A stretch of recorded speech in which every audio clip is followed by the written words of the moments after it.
Caco Mazanic, e aí, cara? Será que o Edson Bastos tem dificuldades em jogos à noite ou não? Tudo bem? Tudo bem, né? Eu nunca soube aí de algo dito por eles ou alguém do departamento médico do Curitiba, e acho que pelo tempo que o Edson Bastos já atua no Curitiba, se tivesse um problema dessa ordem, acho que já seria diagnosticado pelo departamento médico, né? Exatamente. Eu acho que é uma infelicidade, isso é uma opinião minha, que ele realmente teve, né? Não só na partida contra o Vasco, uma coisa inexplicável, mas aí cabe até uma avaliação mais profunda sobre isso. Agora o Edson tem os seus créditos aí, né? Com o Curitiba, e volta e meia tem, como qualquer goleiro sofre aí. O duro é que ter esse tipo de falha numa decisão marca e fica significativamente mais pesado para o goleiro, mas ele é um garoto boa gente, trabalhador, dá a volta por cima e acho que continua aí tranquilamente no Curitiba. Tá certo, então você pode mandar mensagens aqui para o Mural, respondendo: Edson Bastos deve perder a condição de titular para Vanderlei no Curitiba? Mais um detalhe, cara. Oi. No Rio de Janeiro, os caras agitando, né, essa possibilidade aí do Botafogo levar Anderson Aquino. Curitiba já tem conhecimento desse interesse ou não? Não, nega toda essa situação. E evidente que especulações sempre existiram, né? De jogadores, no caso de Leonardo, no caso de Davi, indo pro Palmeiras, recentemente também o Internacional dizendo que queria Marcos Aurélio. Eu acho que jogador de futebol, Crispim, eu continuo sempre com essa visão de que sempre ele está sujeito a uma proposta. O clube também tem. Agora, no caso específico do Aquino, ele tem um contrato longo com o Curitiba de 3 anos e, de repente, se o Botafogo tiver dinheiro, se é que aquelas equipes carioca têm dinheiro, eu acho que pode até acontecer. Mas não existe nada de oficial, não. A gente sabe de especulações lá do Rio de Janeiro. Então, e para pegar o Internacional, muita gente de fora, né? Aquino, Pereira, o Leandro Donizete, o Marcos Aurélio será avaliado ainda? Exatamente. Com relação você falou bem, né? São 4 jogadores aí importantes, porque o Marcos Aurélio, quando se lesionou, o Anderson Aquino entrou, tornou-se o artilheiro do time e realmente faz muita falta a ele, justamente quando também não tem o Marcos Aurélio. E o Donizete, que ninguém pode nem dizer, né? Um jogador, um motorzinho, tem um padrão de jogo, ajuda a saída de bola. E o Pereira, que na minha opinião vem fazendo muita falta, porque o Curitiba, depois da saída do Pereira, se você fizer uma analogia, Curitiba, o Ederson caiu muito de produção, inclusive não produzindo nem na parte ofensiva, que ele tinha essa característica. Isso é uma opinião minha, e se você fizer uma análise, você vê que a ausência do Pereira, principalmente pela postura, liderança e pela forma aí que ele tem de jogo aéreo, tanto defensivo como ofensivo, é determinante aí para o Curitiba fez alguns gols aí dentro dessa maneira, com o Pereira e também com o Everson. E com relação à possibilidade do Marcos Aurélio, o único de todos aí que tem possibilidade de voltar. Os outros realmente estão fora desta partida contra o Internacional, domingo, 6h30 da tarde, no Couto Pereira. E o Caio Mated, hein? Acertou ontem, jogador revelado pelo Porto, lá de Pernambuco, mas já rodou, hein? Ele tem 21 anos, Inglaterra, mas já rodou. Grécia. Ele, na verdade, começou no Santos. Ele é um jogador nascido lá no Espírito Santo, em Vila Velha, Espírito Santo. Começou no Santos, teve no futebol inglês, da Grécia, e estava recentemente jogando e pertencia, né, ao clube lá, o Porto de Pernambuco. E teve um contrato, os direitos econômicos adquiridos, e um contrato de 4 anos. É uma aposta aí nesse jovem atacante, 1,84 m, e se espera aí que ele possa, de repente, pode chegar e já começar. Faz 3 semanas, 4 semanas agora entrou, que ele já está treinando no CT da Graciosa e poderá ser utilizado normalmente, se assim o quiser o técnico Marcelo Oliveira. Pedro Ferreira, já era hora do Edson Bastos a marcar um banco. Vanderlei é mais goleiro. E aí, você acha que Vanderlei é mais goleiro que Edson Bastos? Hein, Percy? Crispim, eu quero fazer até um adendo com relação ao Edson Bastos aqui, para que não fique às vezes um mau pensamento. Eu sou fã pra caramba, grato ao Edson Bastos por tudo que ele fez e vai continuar fazendo no Curitiba, cara. Um jornalista escreveu aqui em Curitiba uma coluna dizendo assim que o Curitiba não precisa daquele goleiro da Copa, o Barbosa, né? O Curitiba não precisa do seu Barbosa. E o Edson Bastos não vai ser esse Barbosa para o Curitiba. Ele já fez coisas muito, muito grandes pelo clube, entendeu? Só que eu escrevi até, Crispim, numa coluna no Colchonados, tão logo aconteceu a final da Copa do Brasil, que o Edson Bastos ele não precisa ter motivo nenhum, cara, para ele ficar envergonhado, baixar a cabeça e tudo mais. E até, inclusive, naquela oportunidade, eu escrevi o seguinte: se tem alguém que tinha que ter vergonha pelo que fez em campo naquele dia, era o seu colega de profissão, Fernando Praz.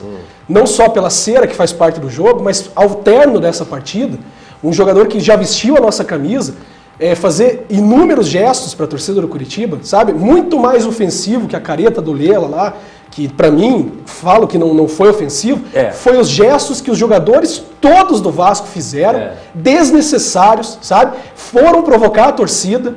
Isso a grande mídia não fala. Quiseram falar de pilha, de xícara, que nem na súmula tá, sabe? Então a gente precisa falar aqui o que é verdade. O que os jogadores do Vasco fizeram ao término da partida era absolutamente desnecessário. Não, os jogadores não, Percy. Os caras que estavam na delegação. Todo, o staff todo. Mostrando mas os jogadores também, o seu Juninho Pernambucano, ele atravessou o campo, cara. Eu não vou repetir aqui os gestos que ele fez para a torcida do Curitiba, sabe? Um jogador com a estirpe dele não precisava fazer isso, sabe? E pior que isso, o senhor Fernando Praz. Esse é carta fora do baralho, Edson Bastos. Você, cara, você pode dormir com tranquilidade, você está entendendo? Porque você trabalha com conceitos de honra, de caráter e de honradez. O que esse cidadão fez no Couto Pereira, dentro e fora do gramado, é isso que tem que ser combatido. É o meu registro aqui. Legal. Jairo Silva para falar do Atlético Paranaense e o Furacão, Jarão, para pegar o Figueirense no final de semana. Como é que tá?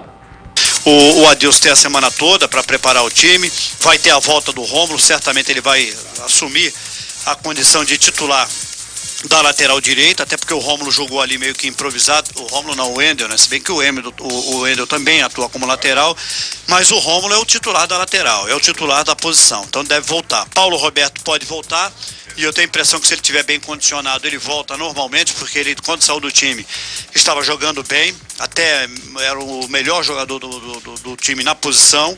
Depois ganhou o crescimento do David. Certamente, se o Paulo Roberto voltar com a mesma condição, ele vai ajudar muito ao time, então ele pode retornar.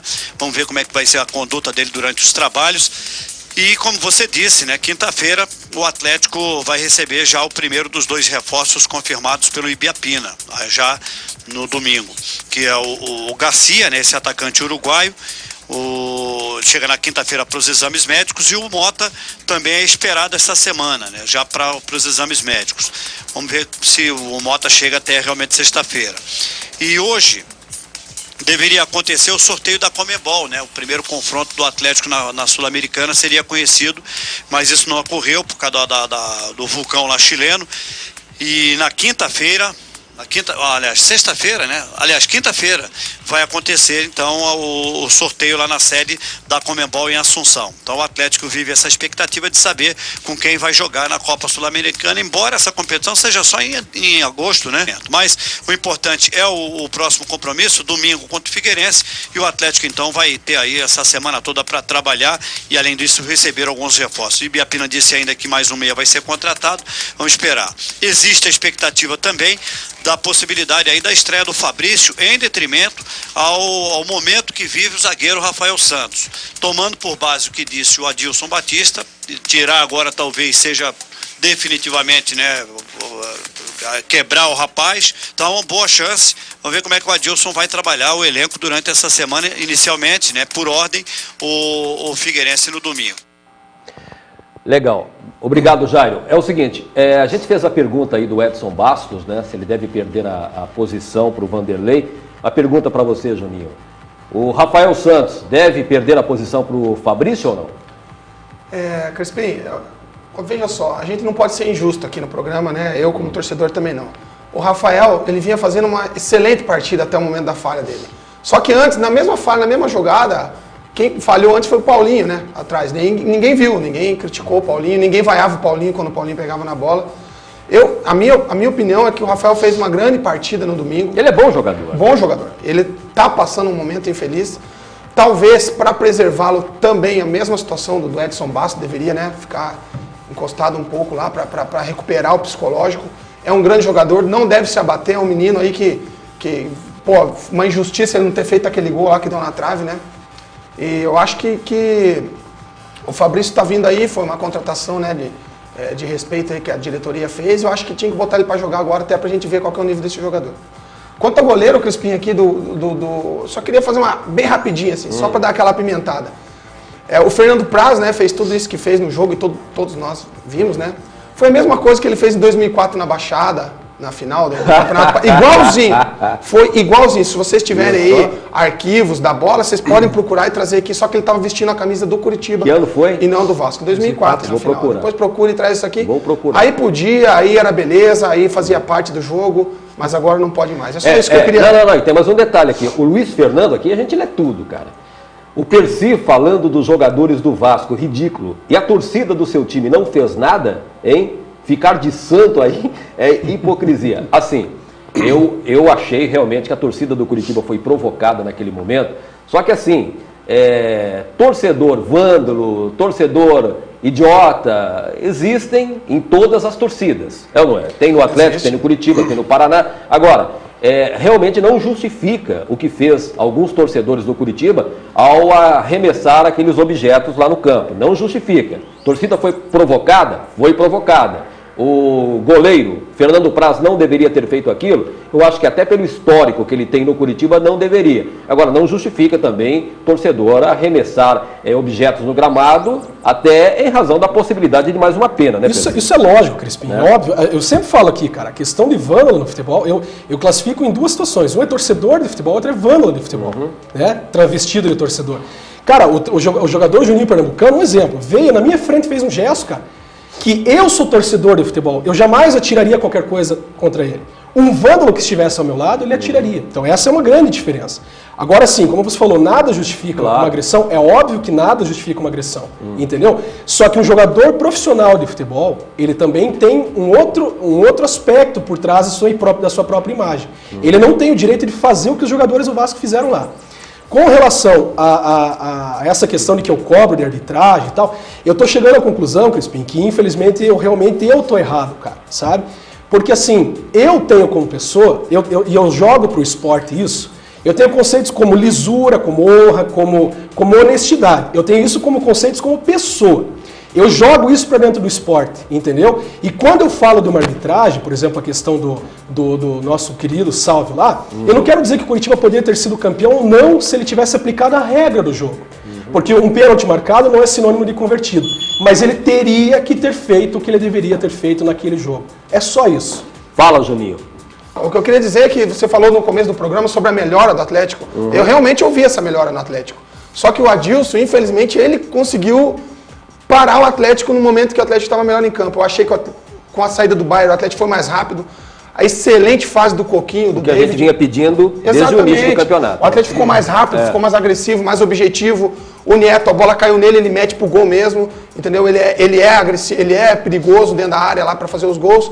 O Coquinho, o David, tirar o chapéu para esse jogador, que ele joga, a humildade que ele tem, merece aí todo o sucesso do mundo. Obrigado pela garra com que você joga com a camisa do Atlético. E também justiça seja feita, que eu sou um grande crítico do jogador Madison, por ele fora do campo, né? E falava que dentro de campo também ele não estava resolvendo. Agora, domingo, ele fez uma grande partida, não deveria ter saído para a entrada do Bayern. E é isso aí, Matos, você tem que jogar futebol, é o que você sabe fazer e mais nada, ponto. Deixa essas coisas para lá. Adilson, para de ser teimoso. Toda vez que você bota 3 volantes em campo, o Atlético cai. Jamais Branquinho poderia ter saído para a entrada do Kleber Santana naquele momento. Trouxe o Atlético para trás, como o Vadão fazia antigamente, né? Fez um gol, tranquilizou, traz para trás, segura. O Flamengo é rápido, tinha Ronaldinho, tinha o Thiago Neves, que é jogador rápido, foi para cima e conseguiu um empate. Então, vamos tentar acertar isso aí. O Atlético está trazendo 2 grandes jogadores. Vamos para cima, que o campeonato já começou e vai para a 4ª, 5ª rodada aí que nós temos que fazer pontos. Ó, só concluindo o Atlético então, o Santiago Correia chega na quinta-feira, né? O Alan Bahia foi emprestado para o Goiás e o Gabriel, zagueiro, foi para o Guarani. As camisas do Paraná Clube, conferindo aí, Ayrton. Gostou? Achei bacana, achei interessante. Um design bem moderno. É uma empresa pouco conhecida, a Cancha, mas ela... Essa é a 1? Essa é a 1. Ela é mais voltada ao design original, né? E com esses detalhes brancos nas golas e nas mangas. Bem interessante essa camisa, viu? Bacana. E a 2? A 2 ela é branca, ela me lembra uma camisa que o Antigo Colorado teve, que tinha as golas e mangas vermelhas e umas listrinhas vermelhas, né? Camisa branca. Achei interessante, viu? Vamos esperar que dê sorte essa camisa também, né? O que você achou? Eu achei bacana. E a 3 será aquela camisa em que a torcida Autografada. poderá ser o patrocinador do time, né? Bacana. Que bacana, o Corinthians essa já bem fez isso interessante. uma vez, O Corinthians né? fez com fotografias. É. O Paraná É verdade. modernizou a ideia, né? Ampliou a ideia. E agora o patrocinador vai ter o privilégio de ter o seu nome estampado na camisa. Tem dois sistemas, né? Tem um patrocínio comercial, onde as empresas poderão pagar, pagam um pouco mais, e as pessoas físicas também estarão contribuindo. Então foi interessante a festa ontem, quero parabenizar toda a direção, o departamento de marketing e a renovação de dirigentes que estão surgindo no Paraná, né? Eu costumo dizer que o Paraná precisa renovar, não só em termos de linha de pensamento, em organização de clubes de futebol, administrativamente também surgir novos dirigentes, porque ninguém aguenta, né? Tem os caras que já passaram da bola, né? Chegando ao final do programa, fala, Juninho, para arrematar. Não, Crespim, obrigado aí pela oportunidade mais uma vez, Ayrton, Percy aí. Boa tarde, torcida atleticana. Vamos comparecer no estádio. Mas aí vamos sai apoiar. Rafael Santos, não? Eu acho que no momento ele deve sair, sim. Mas acho não que ele vai deve queimar o cara de Não, vez acho que aí? não. O guri é guri novo, inteligente, tem um futuro pela frente e a culpa não é sua, Rafael. Fica tranquilo aí. Só para questão de acertar aí, essa questão das falhas seguidas aí, mas sem nenhum problema. Legal. Percy, o Aquino vai ou não vai pro Botafogo? Muita especulação, Especulação, né? Crispim? Como teve o ano todo, né? O Davi também se fala na o possibilidade próprio da Ximenes ia Turquia, pro, né? o Ximenes é pro Fluminense. Então tá bom. Ayrton, muito obrigado pela sua presença. O tempo voou, né? Um abraço Volte a você, outra Crispim. vez. Pô, que satisfação. Fiquei muito feliz, me senti em casa. Quero mandar um forte abraço ao meu amigo Sandro Hasbo, que com certeza está nos ouvindo, Tá em nos assistindo Goiânia. nesse momento, né? E abraçar a todos os telespectadores desse programa.